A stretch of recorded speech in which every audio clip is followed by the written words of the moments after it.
Баршаңызға сәлем достар, Түс Шору каналына қош келдіңіздер. Бүгінгі шығарылым екі дүниенің сардары пайғамбарымыз Мұхаммед, Алланың оған игілігі мен сәлем болсын, жайлы болады. Өзінің бір хадисінде пайғамбарымыз былай деген екен: кімде-кім мені түсінде көрсе, ол шынымен де мен, себебі шайтан мен кейпімде келе алмайды деген. Осы хадисте айтылғандай, пайғамбарымыз толықтай көруіміз ғана есепке алынады. Ал дауысын есту немесе басқалай көру ол шайтаннан болып есептелінеді.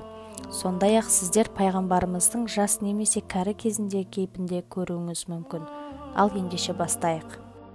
Кімде-кім пайғамбарымыздың нұрланып тұрғанын көрсе, бұл жақсылықтың белгісі, қарыздан құтылу, аурудан айығу, жақсы хабар сияқты жақсы нәрселер болатындығын білдіреді.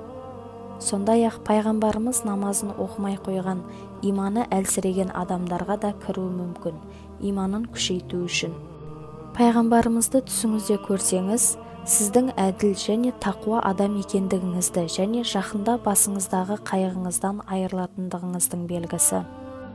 Егер сіз түсіңізде пайғамбарымызды көрсеңіз, сіздің табысты болатындығыңызды және алға қойған мақсатыңыздың орындалатындығын білдіреді. Егер сіз пайғамбарымызды түсіңізде көрсеңіз, қажылыққа немесе умраға баратындығыңызды білдіреді.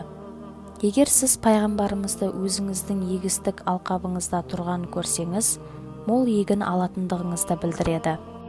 Пайғамбарымыздың жыртық киім киіп алғанын көрсеңіз, иманыңыздың әлсіздігін білдіреді. Егер түсіңізде пайғамбарымызды ат немесе түйен мініп бара жатқанын көрсеңіз, қажылыққа баратындығыңызды білдіреді. Түсіңізде пайғамбарымыздың Құран оқып жатқан немесе азан шақырып жатқанын көрсеңіз, рызық несібеңіздің артатындығын білдіреді. Достар, егер осы видеомыз ұнаса, лайк басып комментарий қалдырыңыз. Жақында екінші бөлім шығарамыз. Баршамызға түсімізде пайғамбарымызды көруді нәсіп етсін.